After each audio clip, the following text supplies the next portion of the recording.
Waalaikumsalam warahmatullahi Waalaikumsalam wabarakatuh. warahmatullahi Waalaikumsalam wabarakatuh. warahmatullahi wabarakatuh. Ya, ini kalau sistem si master belum di set saya untuk 3 kelas, jadi untuk kelas ini nggak ada. Maka ya untung pagi mestinya saya mengajar di kelas B sehingga kita pakai kelas B untuk itu biar nanti sama akademik yang merekap dan sudah saya laporkan ke Bu Koordinator, Bu Riris. Tapi sudah ditutup ini karena untung ya kita mulai jam 10 kalau enggak ya kita pakai plan B. Em, ini melanjutkan seperti janji Bu Puji yang minggu lalu, em, materi Bu Puji pretty much itu berkorelasi dengan praktikum. Jadi kalau kemarin kalian mendapatkan informasi bahwa sampel yang kalian analisis itu salah satunya mendeteksi adanya polymorphisms pada gen yang terlibat pada proses asetilasi ya yang N-acetyltransferase yang itu ketika terjadi SNPs maka akan berubah menjadi slow acetylator yang itu bisa berdampak pada liver toxicity karena abundance dari obat yang harusnya diasetilasi cepat itu menjadi lambat sehingga akan lebih banyak sampel obat yang ada di dalam darah sehingga itu menjadi burden ke liver yang bertugas untuk metabolisme. Nah, sekarang itu sebenarnya di slide the last 5 slide itu adalah tentang metode yang dipakai untuk menganalisis adanya SNPs, misal. Nah, tetapi itu sebenarnya tidak hanya SNPs, bahwa yang Bu Puji ini Mas Pugu ya, ini kalau dilihat dari gambarnya ini pasti ini tempat kuliahnya Mas Pugu ya. Kalau ini pasti kan ini di mana ini kalau ini di Jepang, tapi ya saya juga bisa melihat ini mungkin di salah satu sudut di Bekasi ya iso. Salah satu sudut Bekasi ya bisa. Kayaknya ya Asian building gitu loh. Hanya mungkin tipikal ya kalau di Jepang itu jalannya sempit-sempit gitu. Tapi yang jelas kan ini tulisannya Jepang ini loh, Dek. Nah, ini tulisannya Jepang yang di sini. Ya toh? Yang saya highlight ini tulisannya Jepang. Jadi ya mau tidak mau nggak di Bekasi gitu. Ya. Nah, em, pada prakteknya DNA analisis itu bisa dilakukan untuk beragam aktivitas. Ya. Em, nah ini sebelum mulai. Nah, ini ada beberapa hal yang ditanyakan adalah pertanyaannya, mengapa ada yang bisa jawab nanti bisa di chat ya. Mengapa kalian menganggap bahwa DNA analisis itu penting? Kira-kira silahkan jawab di chat box.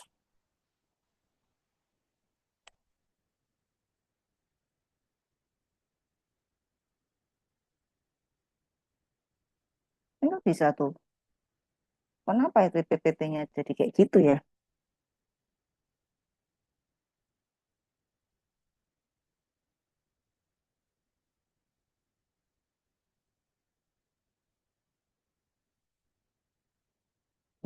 Saya Oke, Arya mendeteksi adanya variasi gen yang mengkode penyakit tertentu. Oke, kedokteran forensik, ilmiah, penyakit gen itu keren ini Tegar.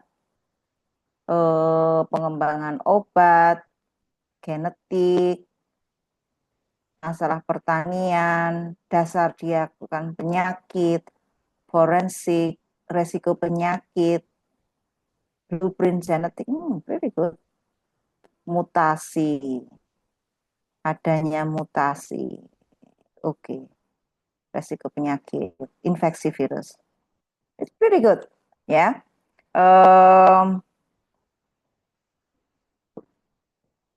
Jadi sudah beberapa dideteksi, ya.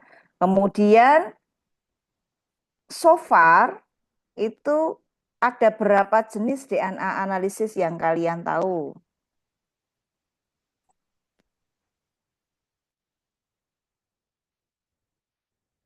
Nah,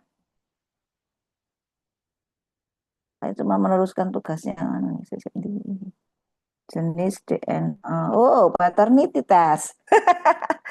CEO menyamar ya, paternity test.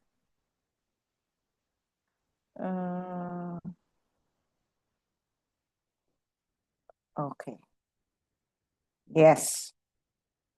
Dari mulai yang sederhana pakai UV, and then increase PCR, lebih keren lagi microRNA, lebih keren lagi RFLP, oke, electrophoresis, good, really good.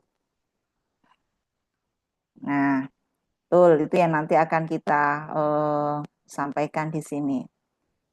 Can we identify the disease using these techniques? Yes, kalian tadi sudah menyampaikan di dalam chatnya, ya. Nah, ini kenapa keluar ini ya? Bingung saya. Oke. Nah, benar. Jadi DNA analisis bisa dilakukan untuk beberapa hal, ya. Satu adalah dengan untuk mengkonfirmasi apabila kita terjadi infeksi penyakit. Ini sudah kita lakukan waktu zaman COVID, ya enggak? Zaman COVID we have to do rapid screening viral infections, yang itu pas awal-awal kitnya bisa mendeteksi, begitu sampel dianalisis besoknya baru tahu. Nah, sekarang itu bisa dilakukan within hours gitu. Sehingga kita bisa tunggu bahwa hari ini pagi saya screening, nanti sore saya bisa ditetapkan statusnya saya harus karantina atau saya boleh bepergian. Nah, itu kita ngalami sendiri dan kita UGM bekerja sama dengan mitra Taiwan untuk mencari detection kit yang bisa dilakukan less than 2 hours waktu itu.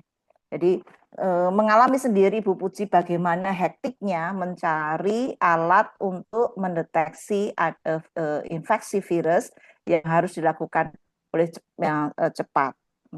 Sehingga waktu itu kita mendapatkan bantuan banyak alat-alat PCR dengan kemampuan yang berbeda-beda agar kita bisa segera men-screening populasi kita agar untuk menentukan apakah mereka boleh keluar rumah atau tidak keluar rumah. Kemudian tadi juga diterangkan untuk menentukan apakah kita mengidap penyakit tertentu. Nah, itu juga bisa dilakukan di level DNA. Atau tadi paternity test, CEO menyamar ya, untuk mencari anaknya. Ya, sehingga itu apakah related antara anak sama orang tuanya. Dan the last time ini kemarin saya tanyakan, apakah ada yang tertarik kerja di kepolisian? Kelas B nggak mau ya kelas B ya. Nah itu kan nanti jadi padahal kita itu punya alumni yang lumayan di posisinya di kepolisian, jadi kerja di forensik gitu ya, untuk crime scene investigation. Nah itu beberapa yang bisa kita analisis, bisa kita gunakan untuk DNA analisisnya. Nah tadi juga sudah disampaikan apa saja sih metodenya. Itu metode yang metode yang paling sederhana adalah dengan UV. Nanti kalian praktikumkan. Jadi dari sekian itu ada UV, kemudian di follow dengan agarose gel electrophoresis, follow dengan PCR. Nah ini 3 ini yang kita lakukan. Tapi kita nggak melakukan kuantitatif PCR, it's the same. Tetapi kita sampai deteksi sampai numbers. Ini qPCR digunakan untuk deteksi burden dari kalau ada infeksi ya, ketika nanti contohnya di COVID-19, itu apakah kita heavily infected atau tidak. Jadi berapa jumlah DNA yang ada di dalam sampel. Nah, jadi kalau kemudian nanti saya sampaikan why we need CT value. Nah, itu relatively berkorelasi dengan kuantitatif PCR. Nanti kalau ada yang ditanyakan langsung raise hand ya.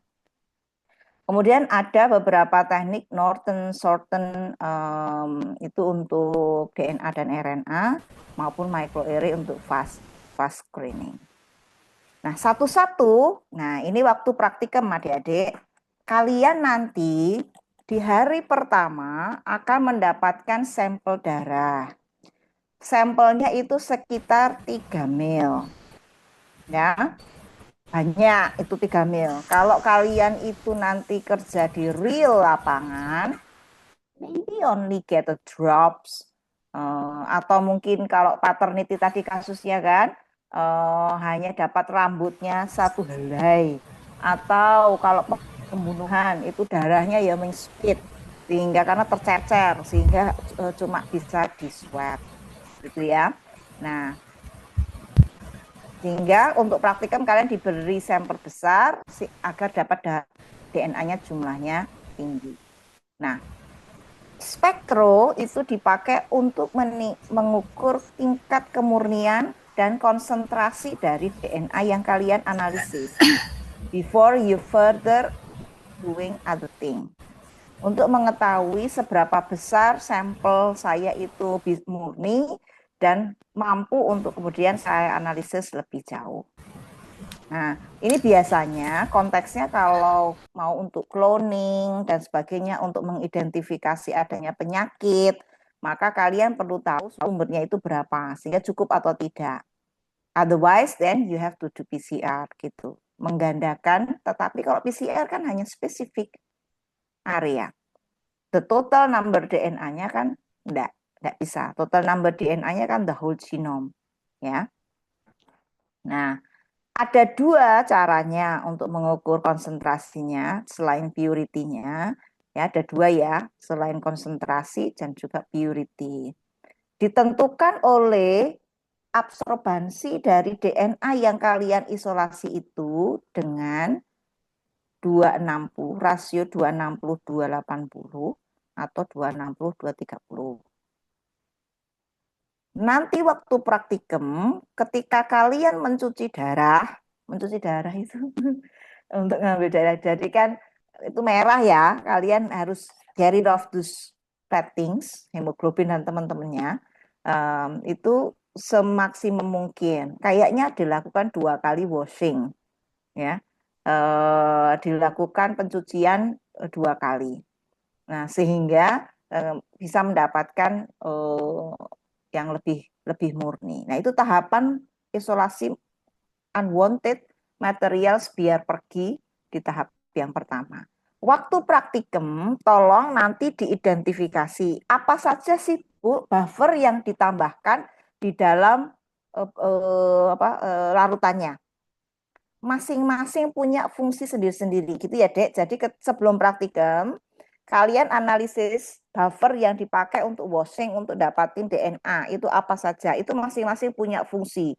Ada trace buffer, ada ADTA, ada macam-macam komponennya. Itu masing-masing punya fungsi sendiri. Sehingga buffer itu tidak dibuat suka-suka. Ada yang menjaga agar DNA kontak, ada yang ditugaskan untuk stability, ada yang ditugaskan untuk intercalating dan sebagainya. Ya, nanti dibaca waktu sebelum praktikum. Nah, rasio ini nanti akan digunakan diukur dengan alat ini. Yang kiri itu yang kalian pakai di praktikum. Dia bisa mengukur sampel sampai 3 mils. Ini dibuka nanti pakai kuvet, dibuka ya Dek, nanti bisa ngelihat. Yang kanan itu namanya nanodrops, itu bisa kalian teteskan 10 mikroliter. Jadi bisa dibayangkan, ini 3 ml, ini 10 mikro. Di sini, di dropkan di sini. Nah, ini kalian bisa lihat. Nah, nah ini nanti ditutup klep, ini dia akan ke sini, yang ini. Klep. Nah, dia akan ke sini nutup, langsung dihubungkan dengan komputer untuk bisa melihat apa namanya, seberapa besar sampel itu bisa dideteksi di dalam sampelnya, ya. Itu alat yang dipakai untuk mengidentifikasi konsentrasi.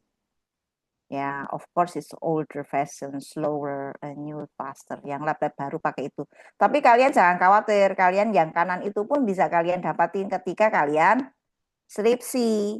Jadi itu hanya dipakai untuk peneliti-peneliti, ya. Jadi di praktikum nggak dipakai. Nah, kemudian ini adalah absorbansi yang kalian bisa apa namanya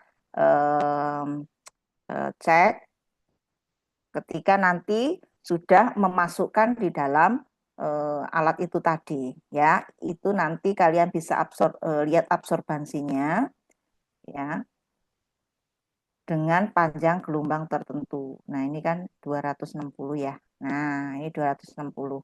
Ini adalah if you get the purity of human sample misalnya. Variasinya tidak akan terlalu banyak, ya. Nah, rasionya, nah, ketika kita mempunyai main absorbansi di 260, kalian bandingkan dengan absorbansi di tempat lain, yaitu 280 atau 230. Ini kalau ada peak, it means ada lemak, protein, atau kontaminasi yang lain. Sehingga kalau kemudian absorbansinya rasionya kurang lebih 1,8, maka bisa dikatakan murni. Tapi kalau dia itu somewhere higher, lower than that, itu berarti lebih rendah.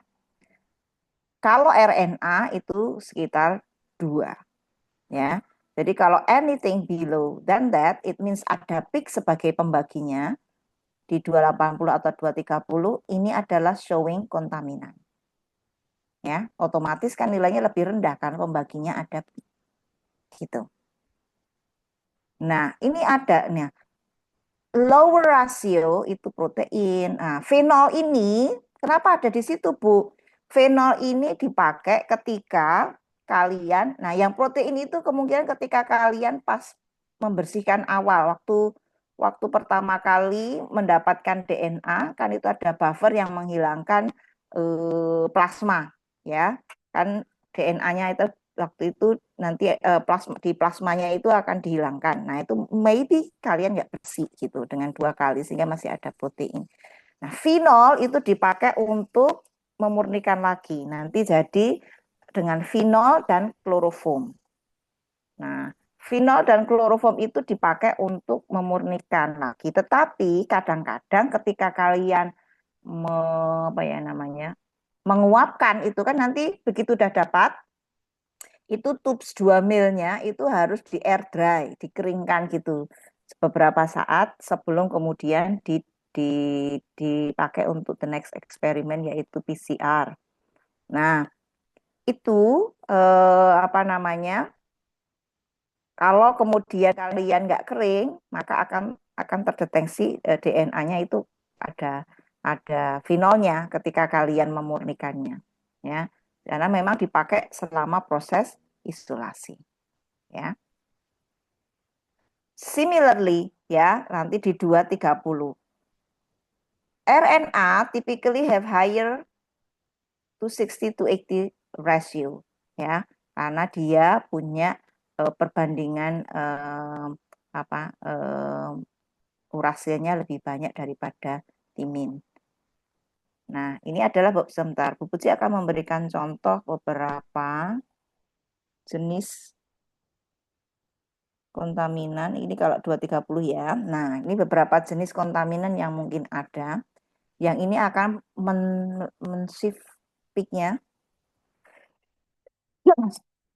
Nah, yang peak-nya mestinya di 260. Nah, itu akan ada shift ketika dia terkontaminasi dengan apapun yang kalian pakai selama proses isolasi. It can be phenol, it can be starch, BSA. Ini semua ada di dalam buffer, ya. Nah, ini adalah peak-peak yang akan muncul yang harusnya itu championnya adalah si warna marun. Nah, tetapi yang ini akan bisa terdeteksi dengan rasio ya, Dek. Oh, ini ketika terkontaminasi oleh vinol, itu peaknya agak geser ke 260 something. Ya. Nah, nanti kalian kalian lihat ya di apa namanya profil dari peaknya. Nah, kemudian besoknya, nah besoknya setelah kalian dapat DNA-nya, nanti akan kelihatan di tubesnya, Dek, nanti di ujung bawah. Mungkin kalau Bu Puji jaga bisa ini ada tipsnya ketika kalian mau melihat your DNA sample. Bahwa ketika melihat DNA sampel itu to some extent mungkin kalau sampelnya banyak terbuang itu sangat sedikit. Ketika kalian mensentrifugasi DNA kalian setelah ditambahkan phenolchloroform ya. Nah, itu pastikan ujung tak gambar dulu. Aku sih nggak pinter gambar tapi mungkin gini. Kalau tubes itu kan posisinya ada gini. Ya, gini ya, Dek. Nah, ini kan ada tempat tutupnya ya kalau two mils tube yang di sini. Nah, pastikan ujung yang ini ada di bagian luar. Ya. Ini kenapa, Bu? Karena apa? Nanti kalian akan tahu atau memprediksi kalau DNA-nya nggak kelihatan, your DNA will be in here. Nah, saicrit ini. Nah, kalau kalian Bu, nggak kelihatan, asumsikan itu ada. Itu kan karena kalian mungkin sampelnya sedikit. Jadi nggak ada, tapi sebenarnya ada di sini. Sehingga jangan kalian sembarang suka-suka bikin waktu memasukkan ke apa jenenge? Spinner, memasukkan di alat sentrifugasi itu cemplung aja. Enggak, itu ada teorinya bahwa kalian pastikan itu yang bagian tutup ini di luar sehingga kalian bisa memprediksi bahwa DNA-mu akan ada site di sini. Itu ya. Kalau in case Bu Putih nggak jaga. Nah, begitu ini nanti supernatanya dikeluarkan di air dry, yang ini masih ada chance kontaminasi kloroform, ya. Waktu kalian ngambil nanti DNA-nya kan kalian harus ambil tuh. Nah, itu kalian berasumsi akan ada di daerah ini. Sehingga kalau nggak kelihatan ya nggak apa-apa. Toh sedikit saja sudah cukup, kan? Nah, dari situ ini mudeng ya, nanti praktikum jangan salah, ya. Berarti tak pinter gambar tapi ya kayak ngono iku. Nah, itu yang nanti akan lebih lanjut dilakukan analisis dengan agarose gel electrophoresis. Ini salah satu untuk mendeteksi DNA. Tapi tentunya DNA-nya itu setelah kalian PCR. Ya, DNA-nya setelah kalian PCR, setelah kalian potong dengan enzim restriction endonuclease. Ya, kemarin Bu Puji memberikan contoh enzimnya karena itu NET2, kemudian ada tempat recognition enzim restriction endonuclease yang memotong DNA pada urutan tertentu yang berbeda antara wild type dan SNPs-nya. Di mana saya lupa ya, yang wild type itu terpotong sementara yang SNPs tidak. Nah, untuk tahu bahwa itu terpotong atau tidak dengan enzim itu pakai agarose gel elektroforesis. Jadi DNA kalian, ya, ini biasanya untuk memisahkan DNA ukurannya bisa sampai 25 kilo base pair. Tapi itu besar banget, Dek. Bu Puji itu mostly hanya pakai 2000. Ya. Pol 2000 itu udah besar. Ya. Maka kemudian ya, ini Dek, yang kiri dan kanan, yang ini sama ini itu namanya marker. Warnanya kadang-kadang ada yang markernya untuk posisi tertentu itu kita biasanya pakai 1 KB marker 1 kilo base pair. Kalau kita menganalisis sampel-sampel yang ukurannya maksimum 2 KB. Jarang lah kita pakai yang ukurannya sampai segini, itu jarang banget. Nah, nanti kita sudah tahu. Sebentar, saya carikan ya. Saya escape dulu. Ya.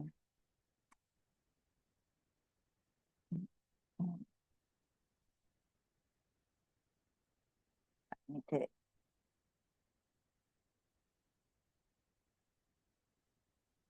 Nah, stop share. Bu Puji mau sharing. Tak nyari yang namanya was 1 KB later.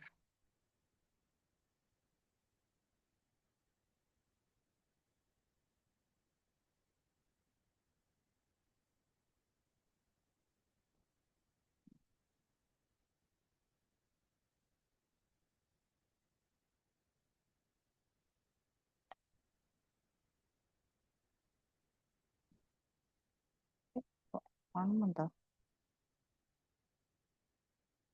Kan.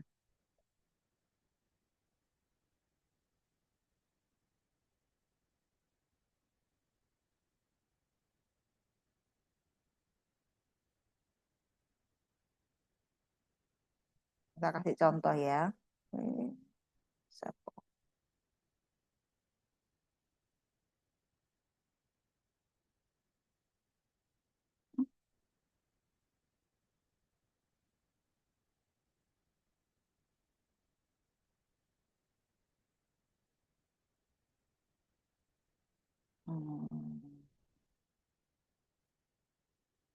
Nah, ini saya kasih contoh. Ini lebih besar daripada yang saya pakai. Nah, ini bisa sampai 10.000 atau 10 KB. Ini yang tadi kanan atau kiri. Nah, kalau sampelnya ini bisa sampai 10.000, yang uncut, tadi kalau diimajinasikan yang uncut itu adalah yang SNPs, maka dia nanti ketika di run hanya akan ada di sini. Nah, di sini deh. Nah, tapi begitu dia itu ada recognize adanya SNPs dan direcognize oleh enzim yang mengenali urutan tertentu, maka dia akan terpotong, bisa jadi 2. 3.000 misalnya sama 7.000. Nah, akan ada 2 band gitu ya. Apa itu restriction enzyme? Kemarin mungkin di kelas mana yang yang terakhir itu apa ya? Yang Jumat itu kelas C ya. Saya terangkan bahwa ini pakai NIB ya. NIB itu yang biasa kita pakai untuk beli enzim ini. Namanya restriction enzyme.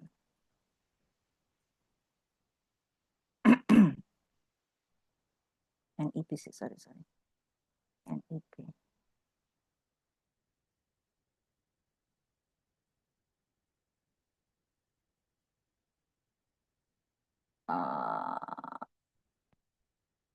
Cari misal BEM H1.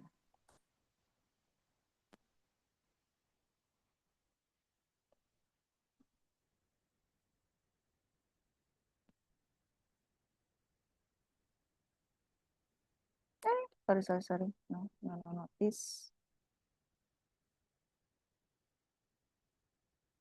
This one. Nah, misal ini Dek, dari gen NAT2 yang kita PCR ya, itu ternyata ada perbedaan yaitu satu nukleotida di urutannya. Jadi kemarin Bu Puji menggambarkan,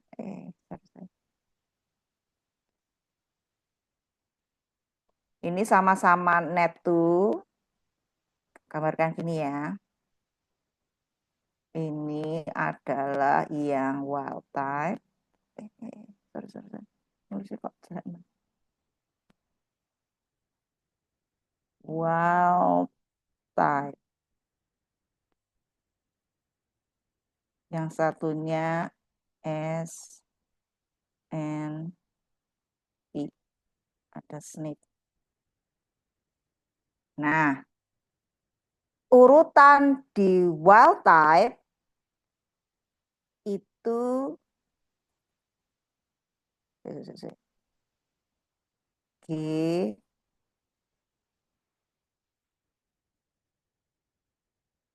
T A T C C. Di SNP G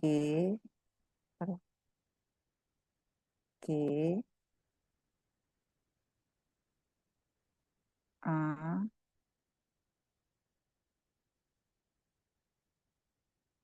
T C C. Itu ya. Waktu kalian PCR di net to produknya itu ternyata ada perbedaan ya. Net.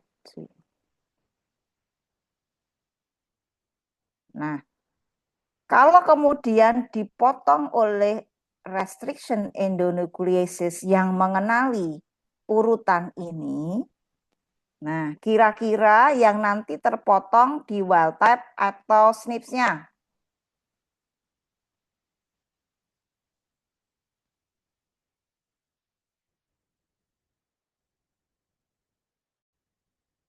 Ayo, Nafi.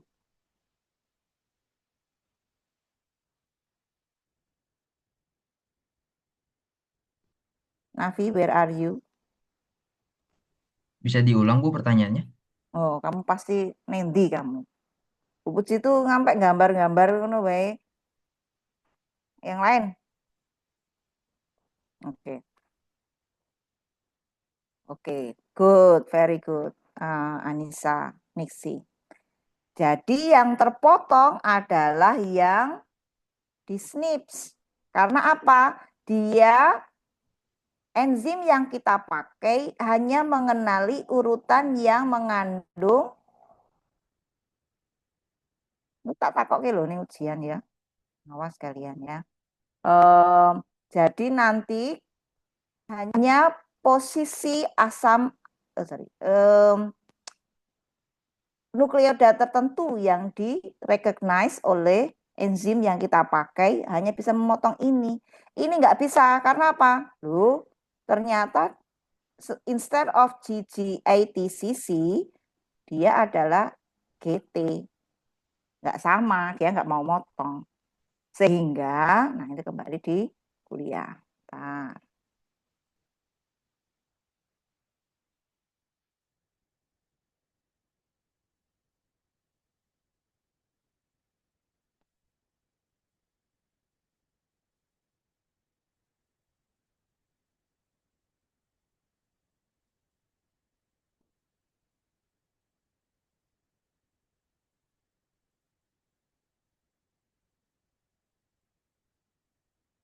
sehingga kalau nanti di mana tadi? Ya. Dan ya kalau di running di gel elektroforesis, maka yang satu hanya akan nampak satu band di sini, yang satunya adalah dua band. Tapi ini konteksnya nggak sama ya. Harusnya ukurannya itu sesuai. Jadi kalau tadi di gen net itu 870, nah ini misalnya ini ada di marker sekitar 870. Nah, yang terpotong itu harus jumlah dari keduanya. Misal satunya adalah di 370, satunya adalah 400 something. Gitu ya. Yang terpotong akan menjadi 2 band, sementara dengan ukuran yang ini tadi. Ya, menyesuaikan.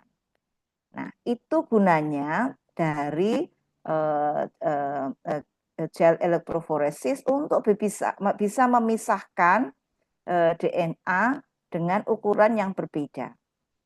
Nah, gel yang dipakai itu biasanya konsentrasinya antara 0,5 sampai 2%. Yang konsentrasinya paling tinggi itu biasanya untuk memisahkan DNA ukuran besar atau kecil. Kalau pakai agarus Ukuran kecil, Ibu. oke. Betul, Mas Danu. Jadi semakin besar konsentrasinya, maka dia hanya mampu memisahkan DNA dengan ukuran kecil karena papornya kecil. Ya, biasanya kalau kita kerja di yang besar-besar, misalnya sekitar 5.000 base pair dan sebagainya, kita pakai konsentrasi tinggi. Mostly Bu Puji karena kerjanya di maksimum 2.000 hanya pakai 0,8 atau maksimum 1%. Karena protein saya itu sekitar 2.000.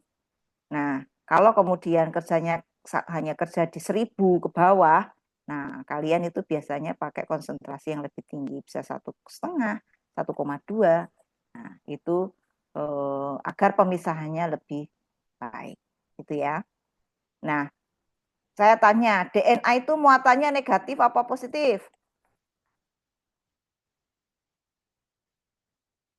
Dia, nis. Negatif, Ibu. Oke, negatif. Maka karena dia bermuatan negatif, then we will have to push from negative charge into positive charge, gitu ya. Dia akan bergerak dari kutub negatif ke kutub yang positif. Itu disebabkan karena apa? Kenapa negatif? Kenapa fight? Adanya fosfat Ibu yang bermuatan Oke, negatif. betul. Karena muatan ini loh, Dek, kalau dilihat ini muatan fosfat di sini adalah negatif. Ya, di strukturnya di sini. Nah, ini menyebabkan dia bermuatan negatif. So then we have to separate them based ukuran menggunakan charge. Nah, itu untuk elektroforesis. Nah, mengapa kita menggunakan agarus itu sangat murah? Agarus itu sangat murah dan itu ya kayak kalian bikin agar-agar. Mungkin cowok-cowok jarang bikin agar-agar. Kalau cewek ya suka bikin agar-agar. Nah, itu dicampur dengan buffer ya. Agarusnya itu mempunyai kekuatan untuk membawa DNA yang kita kemudian masukkan ke dalam Erlenmeyer. Nah, di Erlenmeyer itu nanti ditambahkan buffer, kemudian kalian microwave. Kalian microwave sampai dia melted, nggak perlu pakai heater ya. Nanti dimasukkan di microwave sampai dia panas. Kalau sudah agak dingin, agak ya, jangan sampai dingin. Karena nanti kalau pokoknya kalian hangat-hangat kuku, tapi kalau terlalu dingin nanti langsung membeku lagi di Erlenmeyernya. Kalian harus manasin lagi.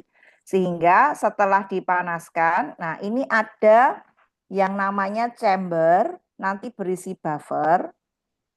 Nah ini nanti prakteknya kalian harus loading sendiri. Jadi setelah kalian punya chamber, kalian biasanya tutup pakai selotip ini atas bawahnya. Karena dia nanti harus dibuka begitu running electric current-nya. Jadi dikasihkan komnya. Kom itu itu yang tempat adik-adik loading DNA. Ya.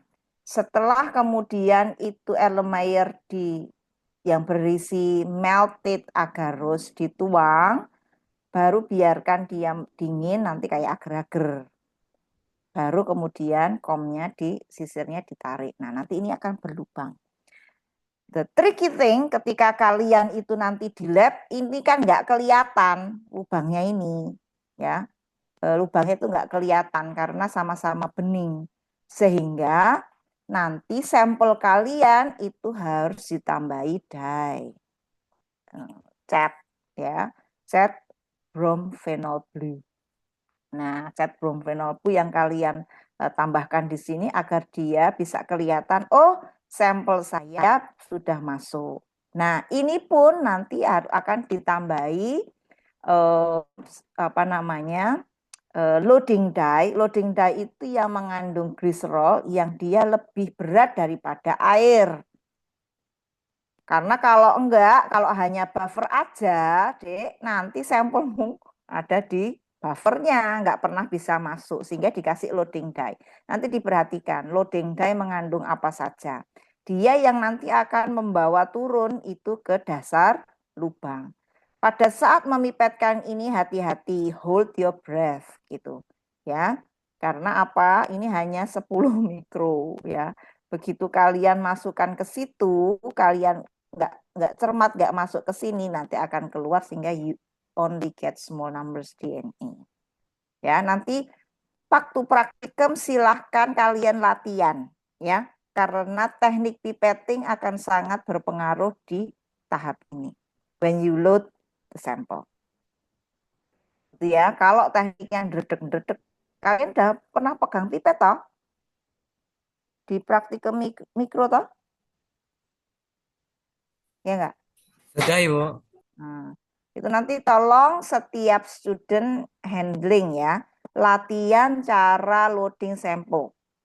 Karena itu probably akan di OC-kan, maybe, I don't know. Nah, nanti begitu di load, kemudian di running pakai charts, nah, nanti kalian akan nampak visualisasinya berwarna putih kayak gini. Kok bisa, Bu? Nah, ini karena ada ethidium bromide. Ini adalah agen visualisasi yang biasa dipakai. Ini murah, tapi dia toksik. Sehingga kalian praktikum nggak pakai itu. Kalian praktikumnya pakai yang lebih less toxic. Tapi lebih mahal. Ada cyber green, ada red things, macam-macam deh. Nah, tapi memang lebih mahal. Jadi untuk praktikum pakai yang lebih mahal. Tapi kalau buku penelitian pakai ini, karena kan buku running tiap hari. Kalau pakai cyber green nggak punya uang. Ya, hanya kalau kerja dengan ethidium bromide, kalian harus pakai double glove. Jadi sarung tangannya didobel karena itu toksik, sehingga begitu selesai dibuang. Ya, karena sangat toksik, sehingga kalau peneliti karena dia akan sering pakai, biasanya pakai ethidium bromide because it save your money. Tetapi you have to be precautions, hati-hati dalam treatmentnya. Nah, ini kerjanya adalah berinterkalasi dengan DNA untuk bisa dilihat dengan lampu UV. Gitu. How it works?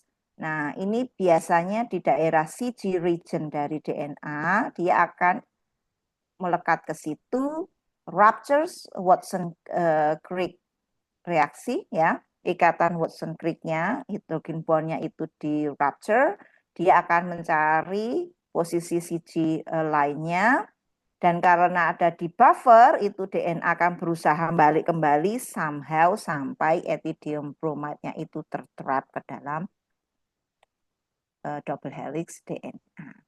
Itu caranya ethidium bekerja. Sehingga ketika kalian melihat DNA kalian ada di mana, it works, its function to detect how it works. Itu ya.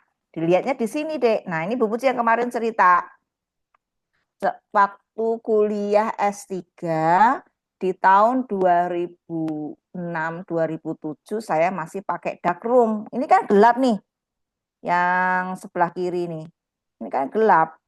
Nah, untuk bisa develop ini, melihat tadi bandnya ini, saya harus pergi ke ruang gelap. Nah, biar bisa berpendar. Nah, sekarang kecanggihan tahun ketiga 2008, nah, alat ini udah datang. Saya melihat PhD pertama kali punya alat gel dock ini di tahun 2008. Nah, sehingga saya nggak perlu lagi ke darkroom, memasukkan ke sini, ini ditutup. Nah, langsung expose cahayanya itu pakai mesin yang ada di sini. Terus mau diekspos diatur di sini, diatur di komputer, mau diekspos 1 detik, 2 detik, nah, untuk bisa melihat bandnya itu seberapa tebal. Nanti kalian di praktikum hanya pakai ini, pakai EV ini. Nah, praktikum kalian nggak pakai jerdok. Ini kita punya tapi hanya sekali lagi untuk peneliti. Kalian nanti kalau skripsi pakai yang kiri. Tapi kalau untuk praktikum rutin atau rutin checking pakai ini aja. Udah benar atau tidak. Gitu karena ini highly book ya. Tapi kalau kanan ini kan cuman untuk first screening. Kalian bisa lihat, oh sampel saya 1 atau 2. Nah kalian bisa foto yang di sebelah kanan ini. Nanti kalian pakai itu. Ya, untuk ngelihat. Nah, nanti praktikum kalian that's it, sampai situ aja, Dek. Belajar sampai di level mendeteksi pakai gel dock ini. Nah, ada pertanyaan sampai sini?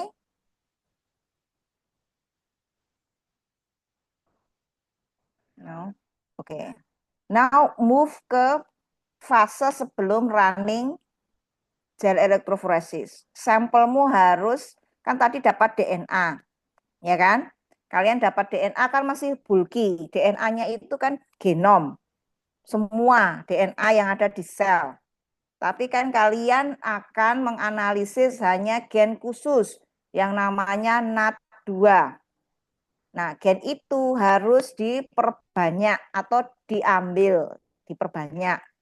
Namanya dengan PCR. Karena saya hanya interested in analyzing this gene. Nah, kemudian dilakukan PCR from the whole genome. Memperbanyak bagian tertentu saja, yaitu chain of interest. Nah, maka ini tujuannya adalah mengamplifikasi fragmen DNA tertentu, in this case NAT2 gene, yang memerlukan beberapa tahapan sintesis new copy of DNA, di mana urutan yang spesifik itu bisa berakumulasi sampai billion copies, namanya amplikon. Ya, yang kemudian hasil PCR-nya apakah kita benar-benar mendapatkan gene product atau tidak, running dengan elektroforesis untuk mengkonfirmasi ukurannya. Yang saya amplifikasi benar-benar yang 870 or other thing. Mungkin PCR-mu salah. Dari sini akan bisa kelihatan, oh PCR saya ternyata primer saya itu nempel di area lain yang bukan gen target saya. Itu bisa kelihatan, ya. Karena apa? Nah, ini deh. Yang menjadi kunci adalah this one. Namanya forward and reverse primer. Pastikan ketika nanti kalian itu mendesain suatu primer, nah ini nanti mungkin bukan sampai kalian sampai nggak ke situ ya. Tapi intinya kalian itu punya double stranded DNA di sini, yang 2 untai. Ini adalah target gen kalian, warnanya hijau. Saya ingin memperbanyak ini, Bu. Nah, karena apa? Yang lainnya unwanted. Nah, maka saya harus mendesain yang namanya primer. Karena ini 2 untai ya, ini harus di-denature dulu sehingga menjadi 2 single stranded DNA, yang double stranded. Setelah di-denature, maka kalian punya primer yang dia hanya akan melekat di bagian internal dari si gen. Forward and reverse, karena untainya adalah berkebalikan.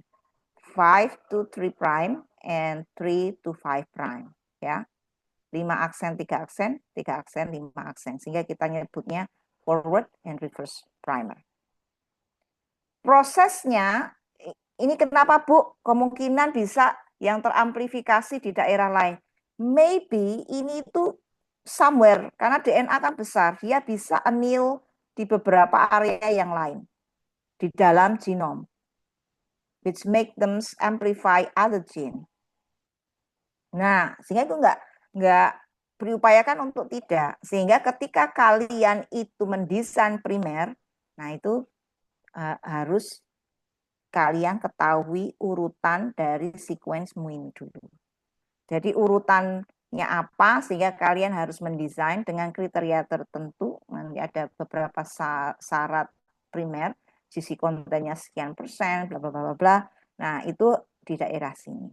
Sehingga ketika kita melekat, it will only melekat di area gene interest but not in other area.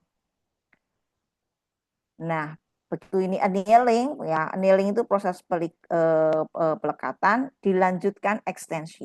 Ingat kemarin waktu dogma sentral, enzim yang berperan di dalam proses transkripsi namanya DNA polimerase. Ini akan bekerja untuk incorporate DNTP ke sini. Ya, DNTP yang terdiri dari 4 macam nukleotida tadi itu akan bergerak forward and reverse. Ya, tergantung dari template-nya.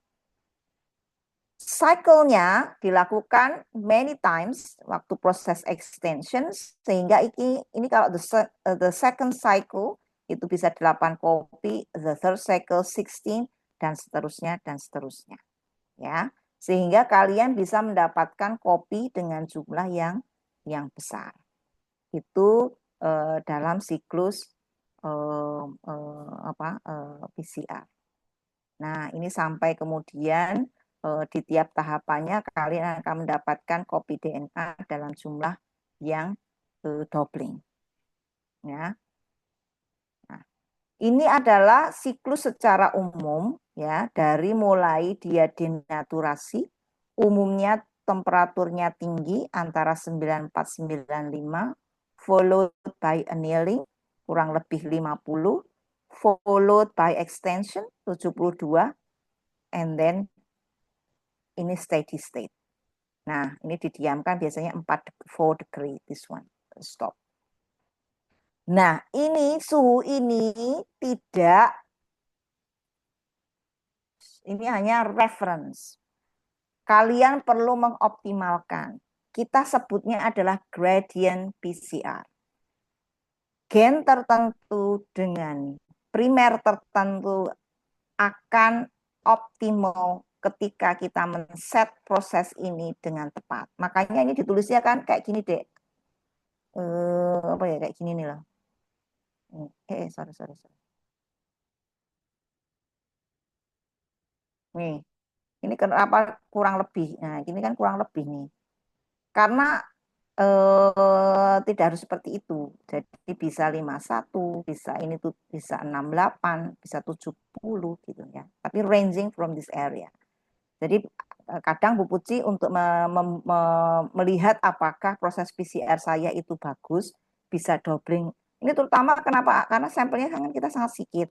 Sehingga kita harus memperbanyak, kita harus mendapatkan jumlah yang cukup untuk the next experiment. Nah, ini kemudian bisa kadang-kadang 95, ini 52, ini 68, and then stop at 4 degree. Ya. Jadi ini bisa dioptimalkan dengan cara menggunakan gradient PCR. Itu satu blok beberapa sampel, kemudian kalian running dengan beberapa kondisi. Kalian bisa. Jadi ini, saya setting 94, 95, ini 50, 52 sampai 54, ini 68, 70, 72. Nah, jadi kalian kan harus membuat banyak tubes. Tube itu di posisi tertentu akan di running dengan kondisi tertentu yang kita bisa set up. Ya. Nah, ini makanya ini Mas apa namanya nulis nulis di sini itu. Please note that the figure is contain rule of thumb information only. Konsultasi ke supervisor before you starting PCR. Kalau itu gagal, jangan putus asa. Ya, itu tadi, mungkin kamu running sesuai protokol tapi nggak dapat produknya. It can happen. Ya, itu karena tadi belum mendapatkan kondisi optimumnya. Ya, jadi nggak apa-apa. Ini kalau sudah pekerjaan sehari-hari kalian udah pinter. Nah, ini tahapannya ya, ini dengan beberapa buffer yang dipakai.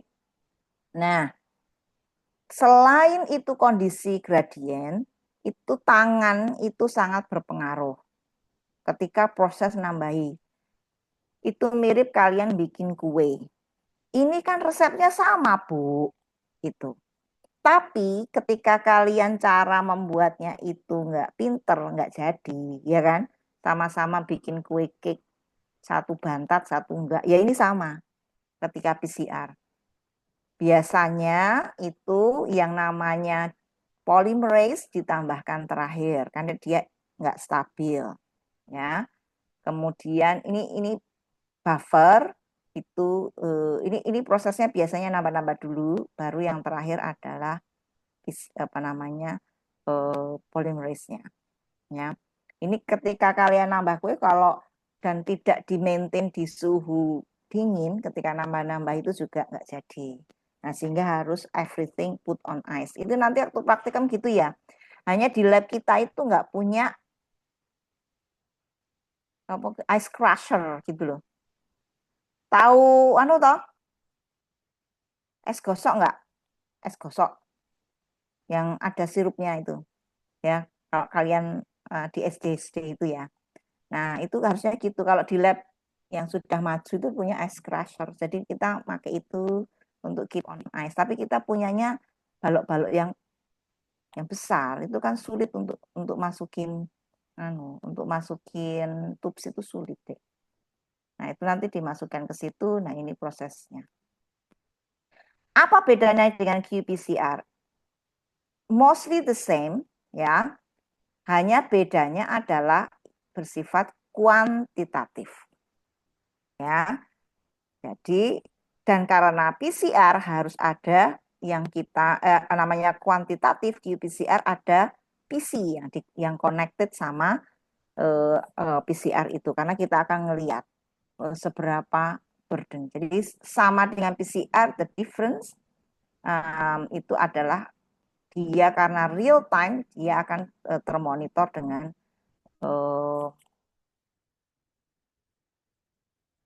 PC. Nah, ini adalah gambaran qPCR yang biasa dilihat di monitor. Yang kanan itu menunjukkan the number of cycle. Jadi semakin ke kanan berarti semakin banyak jumlah siklus yang diperlukan untuk memperbanyak DNA. Yang ke atas tingkat fluorescence. Nah, itu kalau kalian ingat pada zaman COVID-19 akan mendengar yang namanya city value. Ya. Ketika kalian deteksi di apa namanya surat dari screening city value, pasti itu akan ada pernyataan. Maksimum seed value-nya kalau yang stringent itu biasanya sampai 30. Bahwa ketika seseorang itu terkontaminasi, maka city value-nya kalau waktu COVID itu rendah atau tinggi? Dek.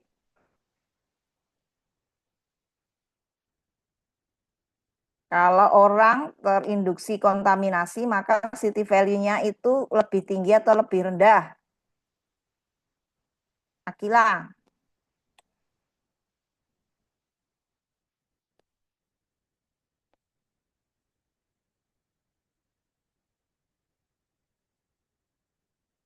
Nadine, kamu di mana?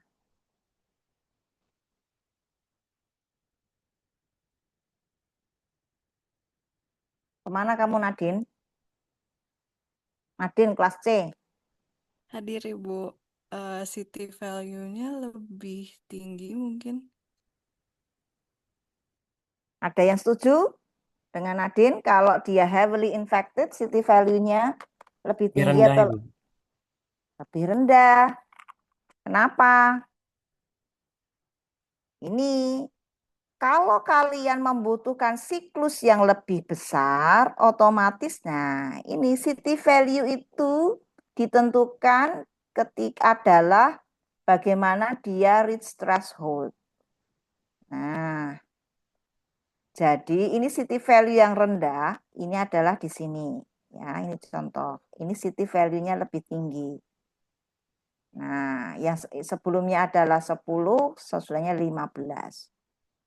Kalau dia heavily infected, maka hanya membutuhkan siklus yang sedikit untuk bisa terdeteksi. Kalau kemudian dia less infected, maka membutuhkan siklus yang lebih besar untuk bisa terdeteksi virusnya.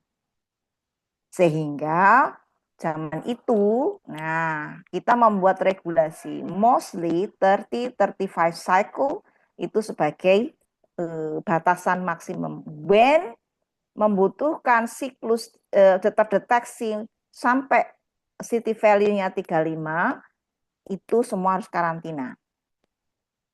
Ya, it means it's categorized heavily infected. Di atas 35 itu bisa bisa pergi. Tapi ya precautions gitu. Nah, zaman COVID yang kemudian sudah kita masuk, kan kemudian ada gelombang COVID kedua yang varian, ya enggak? Nah, kementerian kita menggeser city value-nya menjadi 40. Bahkan ada yang 45. Karena apa? Karena ternyata walaupun itu tidak terdeteksi, dia itu berubah sifat. Sehingga pemerintah kita meningkatkan precaution-nya. Mutants-nya itu berubah sifat, sehingga dinaikkan menjadi level 45 city value. Jadi anything yang terinfeksi even though level 40 yang sebelumnya boleh jalan-jalan harus karantina. Kemarin sempat begitu, ya. Karena apa? We don't know the behavior of the virus pada saat itu, ya, yang bisa berubah sifat. Itu ya. Nanti itu saya tanyakan loh di ujian. Sorry. Nah, ini contoh dari sampel yang ada di lapangan. Yang nomor 1 adalah standarnya, ya. Kemudian yang nomor 3 adalah negative control. Nah, ini kalau dikatakan negatif di sini. Nah, kalau kalian punya populasi sampel, nah ini populasi sampel. Nah, bisa dikatakan bahwa kalau yang sebelum ini, maka dia adalah positif. Yang sesudah ini bisa dikatakan negatif, and then you can freely go. Kalau enggak ya terus dikarantina. Itu ya, itu real time kalian bisa ngelihat ada di layar. Itu yang kalian lakukan ketika bertugas menganalisis sampel DNA. Nah, ini secara garis besar bahwa nanti yang kalian praktikumkan setelah sampling kita bisa lakukan DNA isolasi, and then nah ini tahapan penting yang ini biasanya untuk meningkatkan purity. Kalau RNA, mengisolasi RNA itu sangat stringent protokolnya. Sangat hati-hati, even pipetnya khusus. Pipetnya itu ada filternya. To some extent dia harus ditambah DNase untuk menghilangkan unwanted DNA. Fungsinya adalah memotong DNA karena kalian nggak mau terkontaminasi. And then tambahkan reverse transcriptase. Enzim yang mengubah dari RNA menjadi DNA, and then you can do real time PCR, baru dianalisis. Itu ya. Jadi kalian dapat sampel, diekstraksi, kemudian kalau RNA pakai DNase itu enzim yang memotong DNA, and then pakai enzim reverse transcriptase, kalian PCR, and then you get the product. Itu proses secara umum. Nah, itu tadi yang DNA. Nah, yang terakhir ini adalah untuk yang screening. Screening umum. Baik itu protein, DNA, RNA, kita nyebut namanya blotting. Karena itu hanya untuk proses screening saja, memvisualisasi baik itu DNA, RNA, yang kemudian kalau namanya blotting, begitu kalian dapat gel, langsung diblot ke dalam membrane yang kemudian divisualisasi. Bisa pakai X-ray atau sekarang pakai gel doc. Ya, ini kalau kalian mengidentifikasi protein namanya Western blot. Ada yang shorten blot, ada yang Northern blot. Kalau shorten itu DNA atau RNA? DNA. Akila. Kita boleh Akila kita mau tak panggil sekali Raineng saiki kedua kali enggak eneng kamu ada enggak?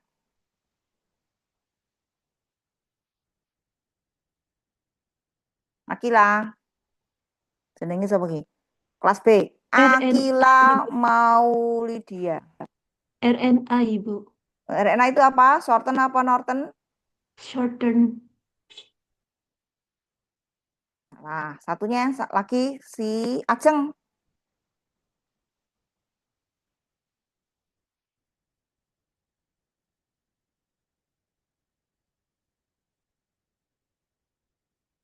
Ajeng, Iya, Bu.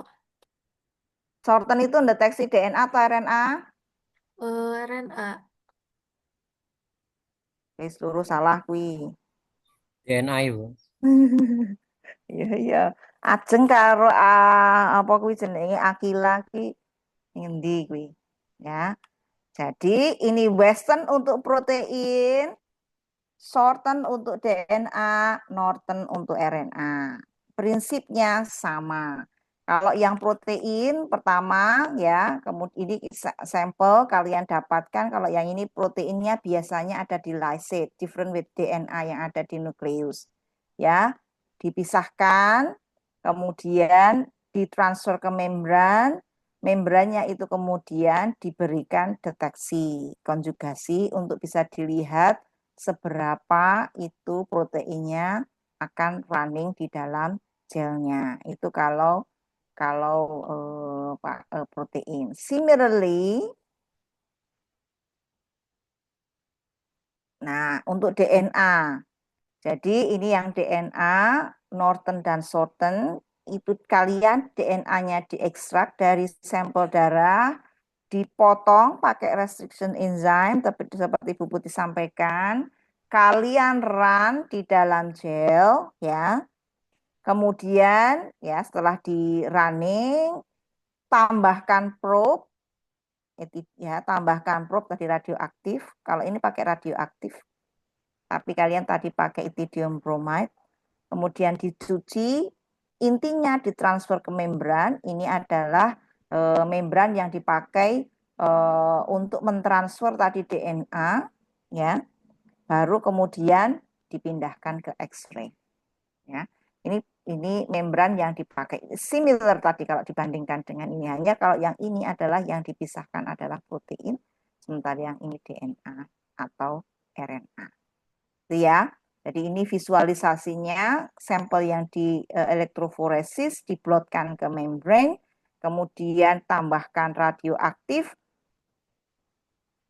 yang berinteraksi saja yang akan yang positif berinteraksi baru kemudian pakai X-ray film. Nah, ini paling terakhir. Ini adalah untuk highly rapid screening small amount of sample DNA with many sample. Nah, ini kalau jumlahnya sedikit, sampelnya banyak, and you can do it in the fastest time. Ini powerful, bisa tapi expensive ya. Ini bisa jumlahnya besar pada saat yang sama, biasanya dipakai untuk mengidentifikasi populasi. Apakah ya kayak kemarin, misalnya saya mau melihat 100 sampel populasi yang ada di Purworejo, sama yang di NTB. Saya ngambil 100 sampel karena kan in theory within 100 population there will be one SNPs. Jadi 100 sampel kan kalian nggak mungkin isolasi 100 sampel gitu. Mbok kalian nanti muntah-muntah ya. Jadi Nanti pakai screening seperti ini. Cepat, ada chips. Ini kalau apa namanya?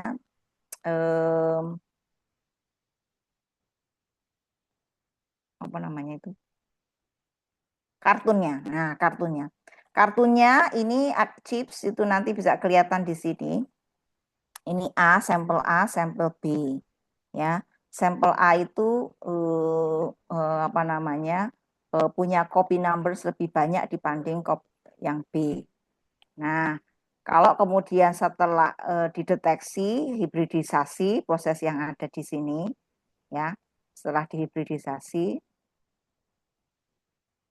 nah, akan dilihat di visualisasi otomatis yang copy numbers-nya banyak akan lebih tensis dibandingkan yang copy number sedikit.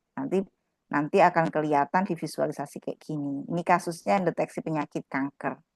Sampel normal sama sampel kanker. Diisolasi sama-sama RNA-nya, reverse transkriptis kalian dapat complementary DNA, kemudian di probes green and red. Ya, nanti di sampel itu akan terlihat ya. Kalau gray itu selnya nggak ada. Ya, kalau dia bersifat normal, maka dia mestinya akan berwarna hijau. Kalau dia bersifat merah, maka dia akan terdeteksi adanya penyakit. Or ini adalah presence both of them. Jadi di satu sampel populasi, it can be some of them apa namanya mengandung penyakit tertentu. Misalnya ini kasusnya adalah cancer. Ya, jadi kalian nanti bisa lihat chipsnya tuh kecil gini. Itu kan tadi adalah kayak gede gitu ya, Dek. Nah, ini chipsnya sangat kecil. Ya, hibridisasi, screening, and then you see the pattern that within those populations, kalau kita bisa, dia populasinya mungkin bisa kita lihat level tingkat kankernya. Kalau ini lebih green ya, mungkin banyak yang tidak kanker karena hijaunya lebih banyak ya. Sementara yang red tidak. Nah, ini bisa terlihat, Dek, di dalam sampel ini chips yang sangat kecil akan terlihat bahwa populasi itu mostly cancerous dibanding tidak. Nah, ini contohnya. More green gitu ya dibandingkan dengan yang ada di sini. Nah, itu bisa ngelihat pattern dari suatu penyakit tertentu atau kalau mau identifikasi SNPs dalam populasi populasi. Itu adik-adik semuanya, ada pertanyaan?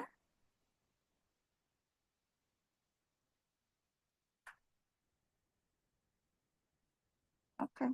Nggak ada pertanyaan, saya tutup kuliah kita. Kalian tahu ya, nanti kalau ujian, soalnya ngisi aja, nggak ada EC-nya. Kayaknya nggak ada EC, nanti Bu Puji bikin soal. Ya, dari 2 kuliah ini, yang Bu Puji sampaikan, so please take a note. Jadi, kalau tadi ada yang rekam, take a note, karena biasanya Bu Puji mengeluarkan it's not just simply dalam PPT-nya, tapi apa yang Bu Puji sampaikan tadi. So, if you nggak mendengarkan ya nggak tahu. Tapi biasanya yang saya sampaikan tadi, yang not on the screen, itu biasanya saya masukkan di dalam ujiannya. Untuk merecall, kalian dengerin kuliah Bu Puji apa enggak, gitu aja. Ya, because yang ada di PPT itu kan sometimes hanya gambar, tetapi Bu Puji menjelaskan detail itu memberikan contoh in a real life. Gitu ya. Oke, kalau nggak ada silahkan melanjutkan aktivitas kembali. Masih ada kuliah nggak, Mas Arya? Masih? Tidak ada, Ibu. Oke. Ya, melanjutkan puasa.